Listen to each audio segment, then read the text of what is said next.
আল্লাহ বলেন নবী গো, আরবের কাফেররা বলে আমি আল্লাহ নাকি আপনাকে ভুলে গিয়েছি। না নবী, আপনি কষ্ট পায়েন না। আমি আল্লাহ সূরা নাযিল করে আমি দুইটা জিনিসের কসম করে বলছি। এক নম্বর হলো সূরার নাম দোহা।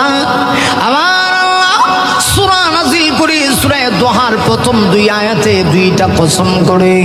এক নম্বরে আল্লাহ কয় দোহা, নবী গো আমি আল্লাহ দোহার শপথ করছি। দুই নম্বরে আল্লাহ বলেন ওয়াল্লাইলি ইদা সাজা, আমি আল্লাহ লাইলে সাজার কসম করছি করে আল্লাহ তিন নম্বর আয়াতে জবাব দেন। এর আগে আসুন এই দুইটা কসম কি, এগুলার ব্যাখ্যা কি। আল্লাহ রাব্বুল আলামিন যে বললেন দোহার কসম, তাফসীরে কিতাবে মুফাসসিরিন কেরামগণ অনেকগুলি ব্যাখ্যা করেছে। আরে মুমিন, দোহা মানে কি? মুফাসসিররা লিখেছে দোহা মানে হলো আমার আল্লাহ দিনের ওই সময়ের কসম করেছেন যখন দিনের সূর্যটা পরিপূর্ণভাবে আকাশে উদিত হয়। সূর্য আকাশে যখন উদয় হয় পৃথিবীর সকল মানুষ খুশি, কিন্তু আল্লাহর সৃষ্টি জগতে এমন কিছু প্রাণী আছে এরা অসন্তুষ্ট হয়। এর মধ্যে একটা প্রাণীর নাম হলো কলা বাদুর। কলা গাছের চিপায় তাকে সে চায় না আকাশে যেন সূর্য উদয় না হয়। কিন্তু আমি আপনাদের কাছে জানতে চাই, কলা বাদুর কিয়ামত পর্যন্ত দোয়া করলে চাইলেও কি এক মুহূর্তের জন্য সূর্যটা বন্ধ করতে পারবে? না, পারবে না। আল্লাহ ডাক দিয়ে কই নবী গো, আমি দোহার কসম করি দিনের ওই সময়ের কসম যখন সূর্য পরিপূর্ণভাবে উদয় হয়। এর অর্থ হলো নবী গো আমি বুঝাইতে চাই নবুয়তের আলোর কসম। আল্লাহ দোহা দ্বারা নবুয়তের আলোকে বুঝিয়েছে। নবুয়তের আলো যখন আমি আল্লাহ পৃথিবীর সব জায়গায় পৌঁছায় দিতে চাই, আবুল আহাবের মতো কিছু কলা বাদুর মার্কা বেঈমান আছে, এরা চায় না এই আলো পৃথিবীতে ছড়িয়ে পড়ুক।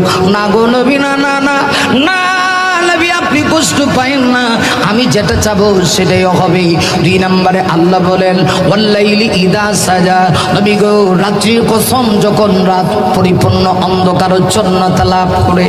তার মানে হলো মুফাসসিররা লিখেছে আমার আল্লাহ নবীজির কালো চুল মোবারকের কসম করে সুবহানাল্লাহ। একটা ব্যাখ্যা তো রাত্রি অন্ধকারের কসম, তার মানে রাতের কসম। আরেকটা ব্যাখ্যা হলো দোহা মানে দিনের আলোর কসম, তার মানে দিনের কসম, দিন রাত 24 ঘন্টা সময়ের কসম। আরেকটা ব্যাখ্যা হলো নবী গো দোহা মানে হলো আল্লাহ বলে নবী গো আপনার চেহারা মুবারকের কসম আমি আল্লাহ করছি। নবী গো আমি পৃথিবীর কোন নবীর চেহারা কসম করি নাই, আমি আপনার চেহারা মুবারকের কসম করছি। দুই নাম্বার নবী গো আমি আল্লাহ আপনার কালো কালো চুল মোবারকের কসম করছি। আবার নবীরে তুষান ওইলি আমার নবীরে তো মর্যাদা। আল্লাহ কয় নবী গো আপনি বুঝি কষ্ট পান, আপনার চেহারা আমার কাছে এত প্রিয়, আমি আপনার চেহারার কসম করি গো নবী। নবী আপনার চেহারার কসম করি। না নবী, শুধু চেহারার কসম দাও না, আপনার কালো চুল মোবারকের কসম করে আল্লাহ 3 নম্বর আয়াতের ভিতরে ওই সমস্ত কাফিরগুলির জবাব দিয়ে আল্লাহ বলেন মা ওয়াদ্দাআকা রাব্বুকা ওয়া মা ক্বালা, নবী আপনার রব আপনাকে ছেড়ে দেয়নি, আপনার প্রতি অসন্তুষ্ট হয়নি। সুবহানাল্লাহ। নারে তাকবীর, আর জোরে নারে তাকবীর। ভিডিওটি ভালো লাগলে অবশ্যই শেয়ার করে দেবেন, অ্যান্ড থ্যাঙ্কস ফর ওয়াচিং।